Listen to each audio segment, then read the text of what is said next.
Mwiriwe neza mwese.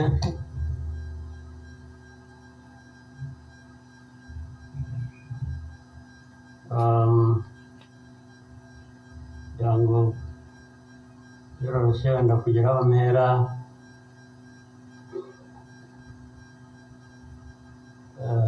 ndahera ku mateka Bizimana yatubwiye.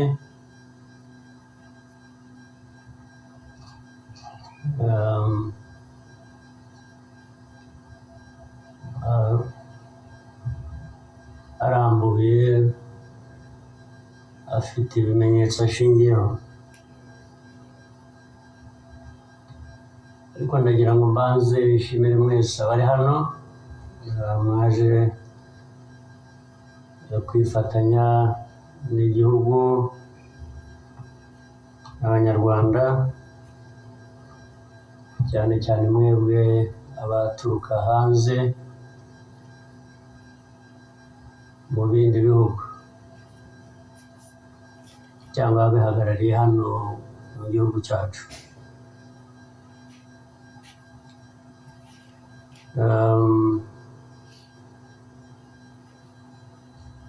Ndabashimira kuko kenshi ko dusigaye tubibona ko bisigaye biri,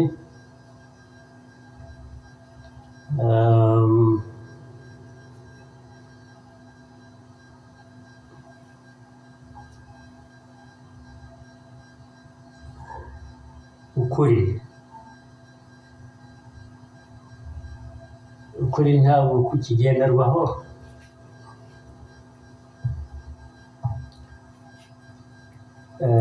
nacyo gituma, ariko reka mvugane, hari umuntu w'inshuti yanjye wigeze kumbaza ati ariko wowe nk'umuntu ubaho ute ugahuza, bimwe ndaza kubivuga mu rurimi rw'amahanga, arambaza ati ubaho ute ugahuza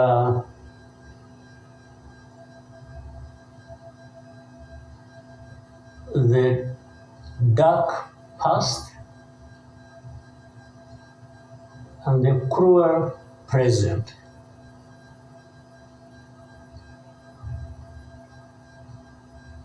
But how do you manage that?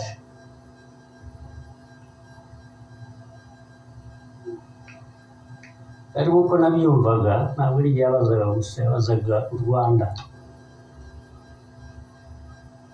uvuga ngo u Rwanda mubaho mute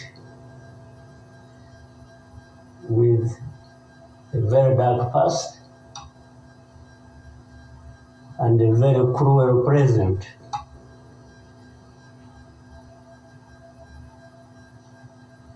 Icyo namushubije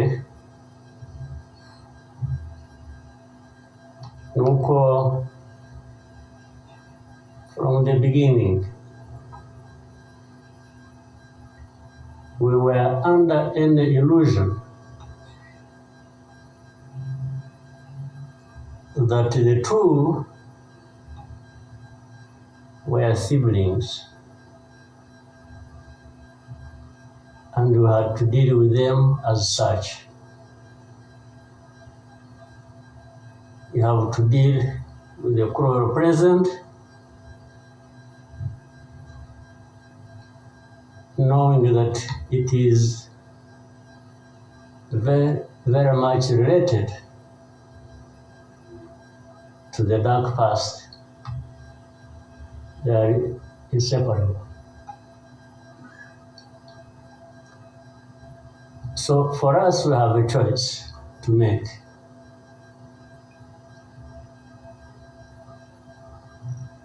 You are either crushed in between and you stop existing,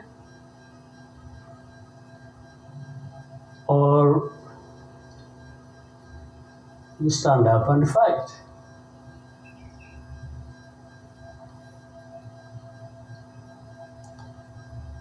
When people are saying in the testimony that, the hope they have and that what happened here 30-something years ago will never happen again.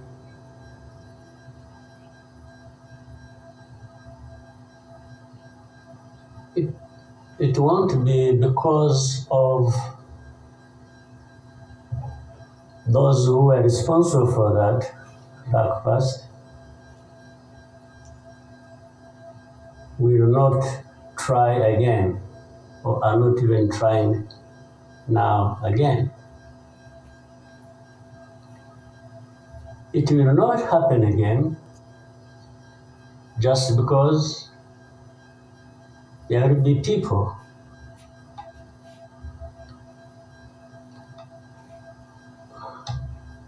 who will stand up and fight.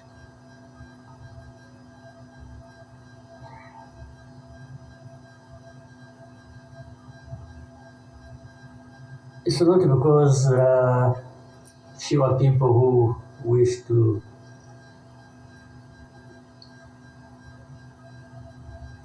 perish or who would have wished us all to disappear, this country to disappear.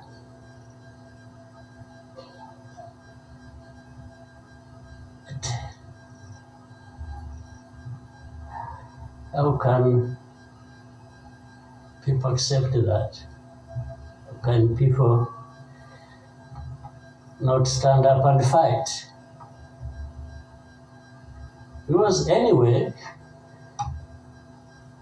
well, there is a risk you may die when you stand up to fight. But if you don't, it's a sure thing you're going to die.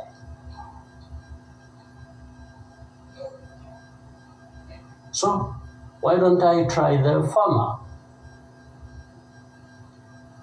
Why don't I try stand up and fight? With a chance that you might survive and live on your life as you want it. Instead of giving up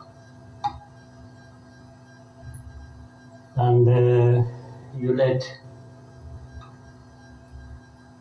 people treat you as if for you to live, it's a favor that they are going to do for you. Why?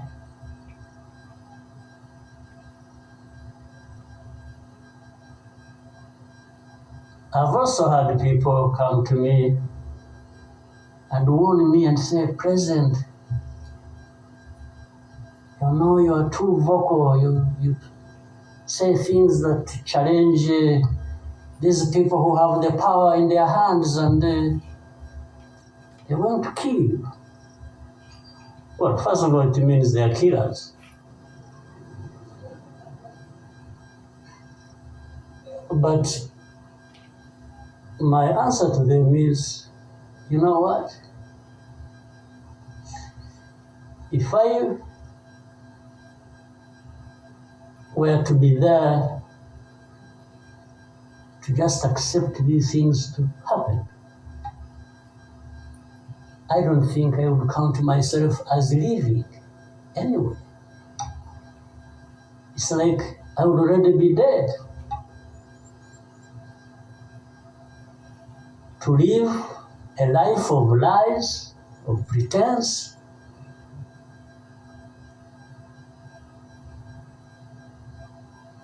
and all my life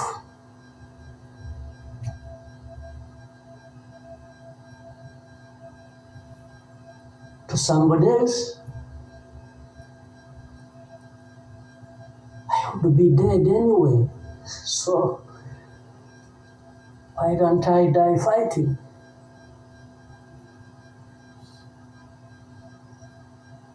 So you Rwandans, why don't you die fighting? Instead of dying anyway, just dying like flies. Why? But my message goes to other Africans who live like this on a daily basis, who are dehumanized.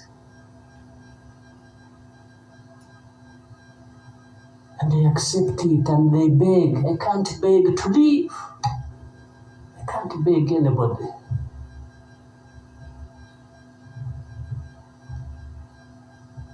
We will fight. And if I lose, I lose. But there is a chance.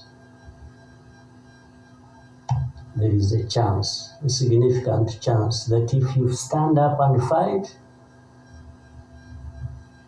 you will live. And you will have lived a dignified life that you deserve, that anybody else deserves. So these people who are there to the UN, they are there to these Western capitals, they are everywhere. They are seeing this small country, this Rwanda. You see, when you are talking about Rwanda and ganging up together against Rwanda, you think it's some country that is. Then when I remember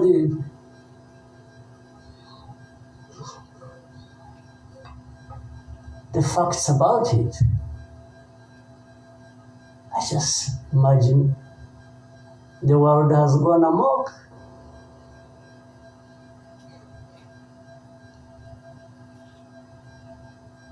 But in the midst of all that, we have to live. We have to live our lives, we have to fight for that, we have to live the way we want. And I tell anybody to his face to go to hell. If anyone comes around and thinks they can, they come, hey, we're going to sanction you. What? Go to hell. Just go to hell.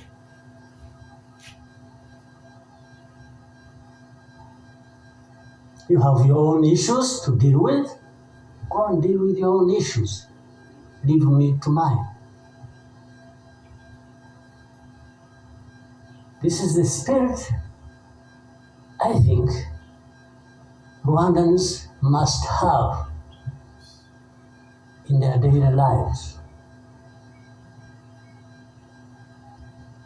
So my worry is not about how powerful these people are that come down upon us and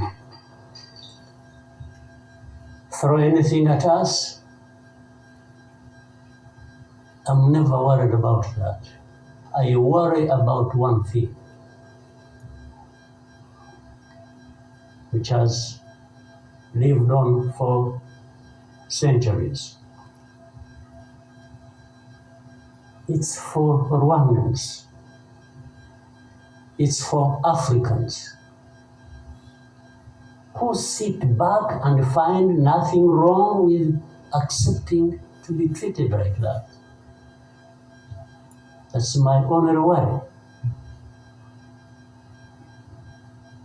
When can Rwandans, when can Africans refuse to be mistreated like this? To be told they have no value.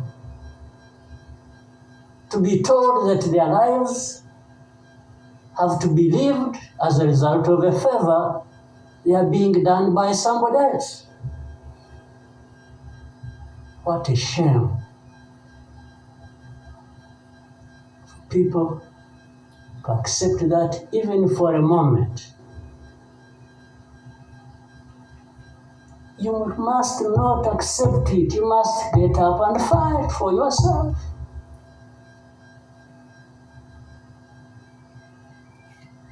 And then you have fools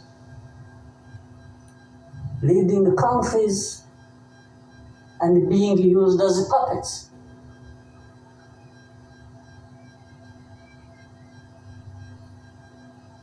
And they're stealing from their own resources, which they should be putting to the good use of their own people and develop them. They just put everything to their own use, find billionaires in a sea of poverty, millions of people going hungry, and their leaders, billionaires, money that has been stolen from the resources of these people, and these are the ones received in Western capitals and praised, and when, Rwanda is being crucified, literally at the UN, everywhere, these are the ones who show up and everybody else is doing their bidding.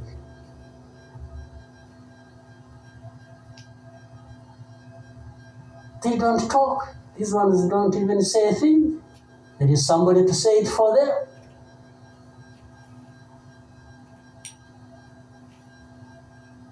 You don't say a thing. Even in meetings where solutions are being thought about and crafted and so on, they are absent because somebody else is there. They are addressed there. When their name comes up, they say, no. You see, I see it on a daily basis. Somebody has agents, orders them, pays them to go everywhere preaching hate speech, killing people in broad daylight, setting fire on these people, burning in broad daylight. And when it comes up for discussion, you say, no, it's not this one. No. You see some other people, we look for them. But the person keeps coming up, you say, no, I will take the war to Kigali, I'll remove the government, these Tutsis, we are tired of them, like we are tired of them 31 years ago. Here, and it's okay. These wonderful people, these powerful people who tell us what to do and what not to do, they are okay with that. They are fine with that.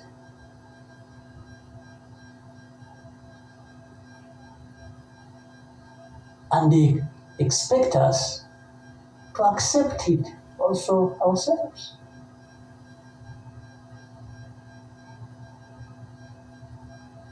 In broad daylight.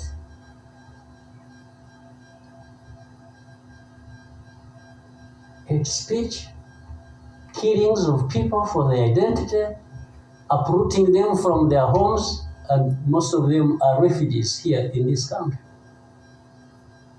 We have 125,000 people as refugees who have been living in the camps, uprooted from their homes in Eastern Congo. And then these powerful, good people come here and pick 1, 2, 3, another day 5, if there are many, to go and settle them in those beautiful countries of theirs. And they leave the majority here. And they expect us to be thankful that that's a huge gesture of generosity. First of all, they take them knowing that these are actually refugees from a neighboring country. They don't take them as Rwandans. They take them as refugees from Congo. Only that they are taking very few. They are not, I wish they could take all of them. Those who wish to go and resettle them. So the rest becomes my problem. So what they have to do is cleanse Eastern Congo of all these people, bring them to Rwanda, take to your countries those you want, few, very few, not even 0.1%, and the rest should remain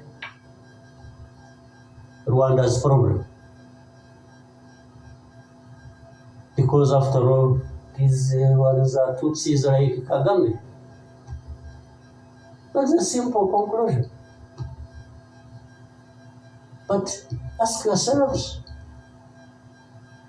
how did these people end up being across the border of Rwanda? Was it really done by Kagame? Was it done by Rwanda? No, for us, we are here lucky that we are alive, that we survived.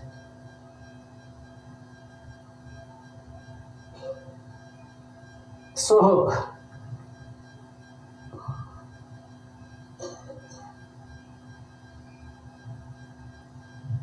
but as I say this,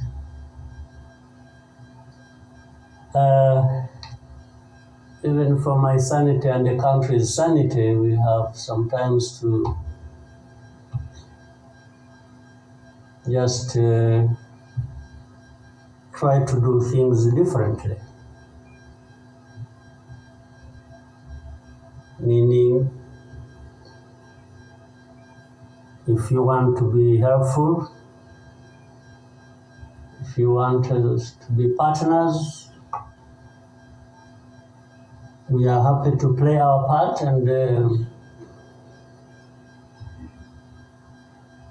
you can be sure you will find a reliable partner in us.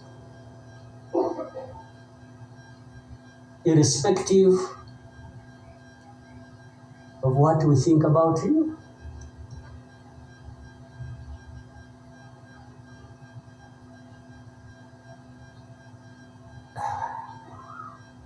You know,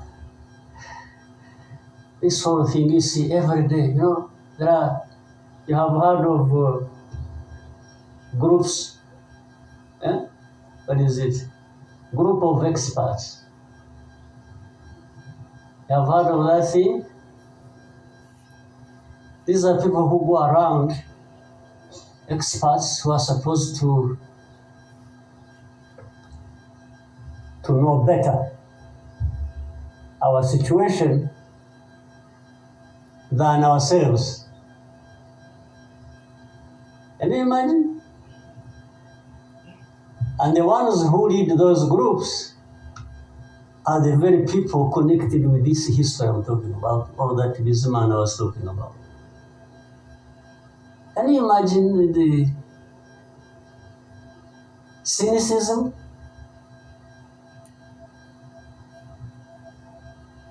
And this expert comes to me and asks me, you know, but this. So the whole thing about genocide, this ideology that has killed millions of people, has been turned into a problem of minerals. You know, it's okay.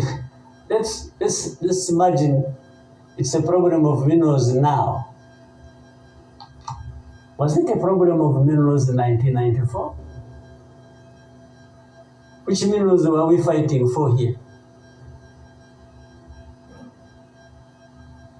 Just imagine. Which minerals?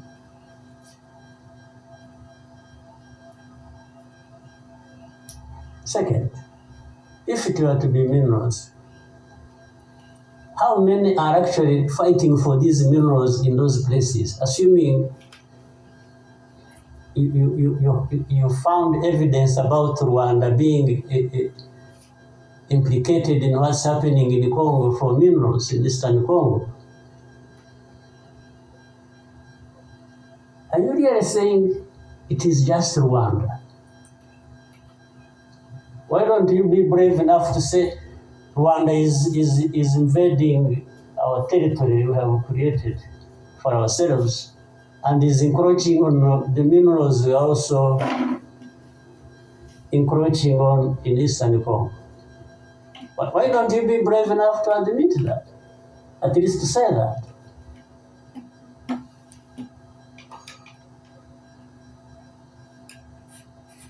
Minerals? If what is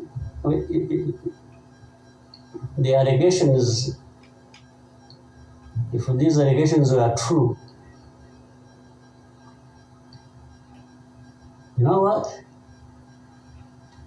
Rwanda would be as rich as you are, those who make the accusations.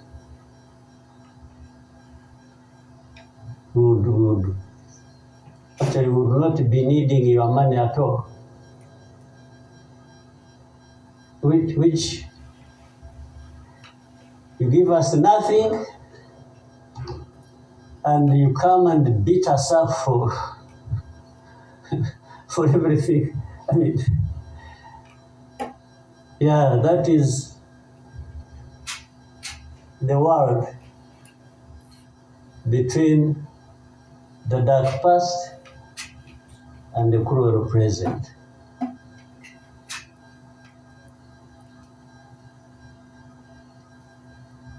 But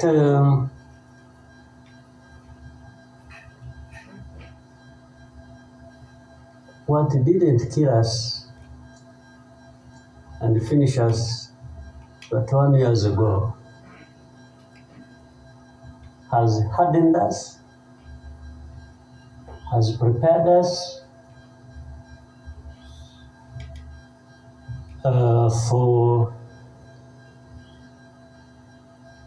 the bad things that will always come anytime these people want and wish. Honestly, I want to assure you, we will not die not fighting like last time. And fighting does not involve invading anybody's territory, does not involve going after something that is not ours. Fighting, I mean, is if you find us here and want to treat us the way you want that you have seen in the past, I just want to assure you, you will not succeed. You will not succeed. I think I beg all these Rwandans, we should be itching for a fight with anybody who wants to come here and turn things upside down. And I think there are many who are ready to join for that.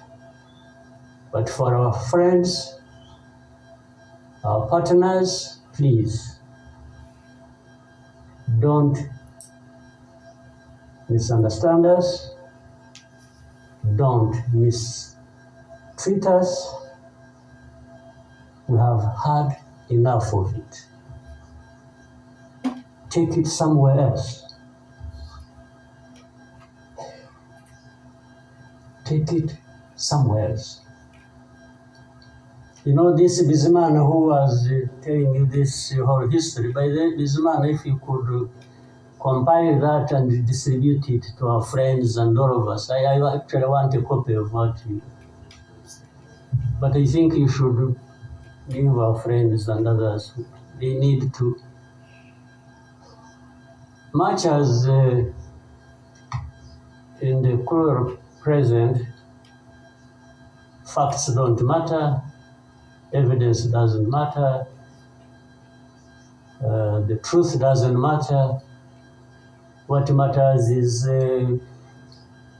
what pleases you on any day, and doesn't matter what facts about others. But and I was saying this because this man made another presentation another time that involved the same people he was talking about.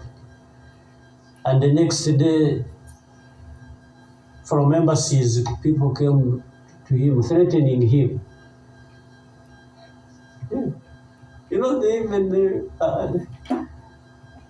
they're so foolishly brave to just, you know, they went to him. And I think another message went through Foreign Affairs. It's like this man who is saying this, and he was not saying it is not true, but he was saying no for daring to say it, even if it is the truth. Yes, they threatened him, and they even started threatening he will not get a visa to travel anymore to some places, face to face, like that. Somebody from the embassy threatening our minister. Of course, I can't blame them that, given this history we have had, that from the embassy they even think they are above the minister. He just come and say, you dare say this? He wasn't saying, this is contrary to the truth or evidence you have. Why did you present the lies? No. He was just saying, whether lies or truth, you shouldn't have said it. That is the cruel present we live in, but we must confront it. And we will. We shall. No question about it. I've also told people that anyway, for us, we are in a sort of not bad position, because the worst has already happened to us. I don't think anything worse will happen, ever. So those who are scared, fearful of anything, I just want to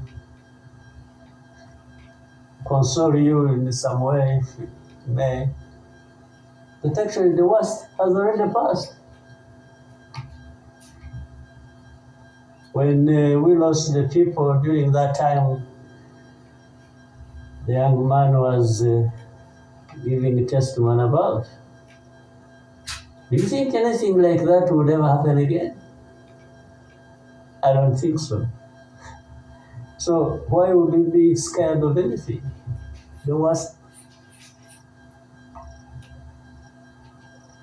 The hurricane came and we took cover and things, and it has passed.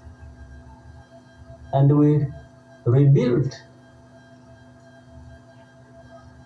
We rebuilt our strength of all kinds. I don't think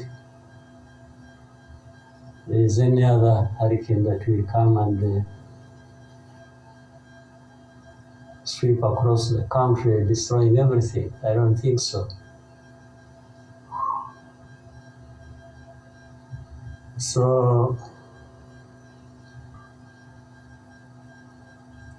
and this day always reminds us of some of the things that I ignored and facts that remember the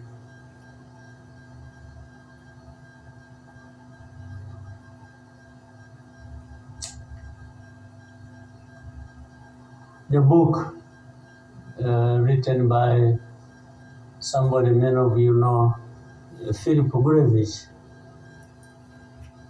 with a very long title. And this is a man who, well, at least I would have wished if they could think of such a man and put him in the group of experts, maybe they would benefit from. But you bring somebody just because she comes from a country that colonized Rwanda and that becomes the expert. I think that's not serious. But he said that the title of the book was, "We wish to inform you that tomorrow will be killed with our families." You know, who were they informing? And who was going to stop that? And who was going to come to their rescue? Nobody. It just happened as they said it. People kept telling the world, "We want to inform you that tomorrow we're going to be killed with all our families." And who cared? And the families were killed indeed, including the family of the young man who was testifying here. Well, including our families, those of us standing here, who have been demonized every single day about our history. The history where there is a force that always has been attempting to turn victims into perpetrators. So these people who give testimonies and say what happened to them, they are actually now perpetrators. They are no longer victims. So the cynicism I was talking about, what happens in this world, is that these very people who barely survived and who lost everything else and their families are now the victims, the perpetrators, no longer victims. That's what the world wants to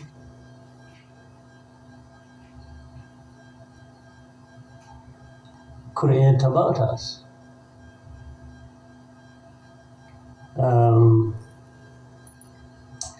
I think I should, even for,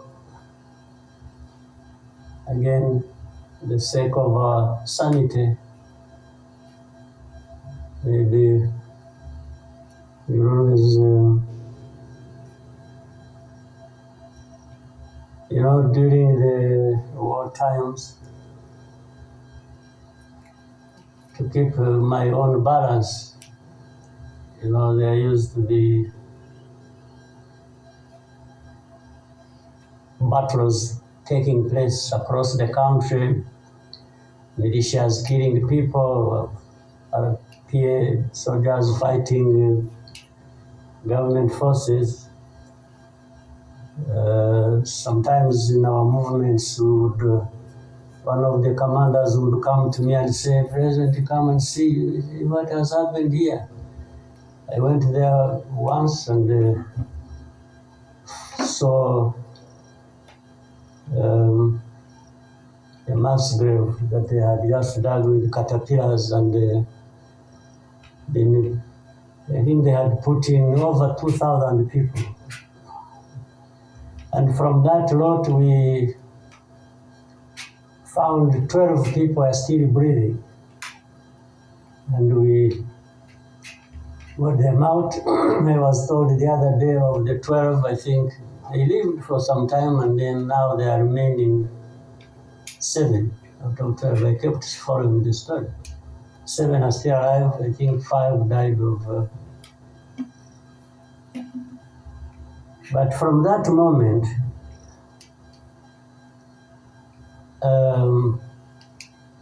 I told the commanders that they should never bring my attention to this kind of thing. They should just handle it, and we agreed how they would be handling it. But I should never, I don't even need to be informed or, and the reason was simple. And unfortunately, such a moment of remembrance sort of takes you back into that. But the reason was I didn't want my judgment and my conduct of the war and the leadership I was supposed to be providing to be impaired in any way by the anger, by what you saw. So that's why I wanted to keep my own balance too, so that we go through so many things. But otherwise, if I kept seeing this and that, putting the people out of a mass grave, and then your mind goes to say, but who is this? Whoever is doing this, why is he doing it? He may end up. So anyway, let me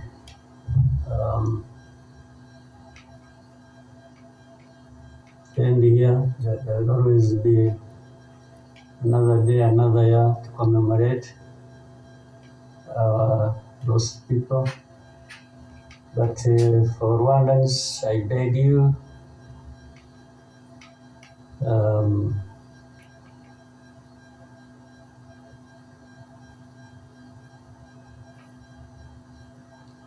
don't owe your life to anybody else.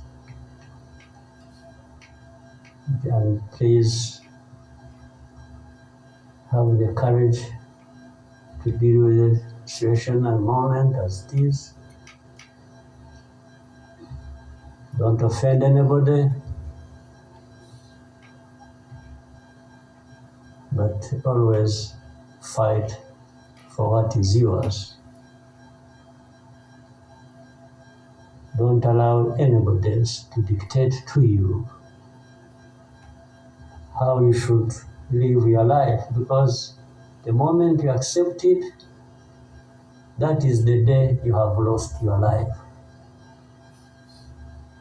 God bless you.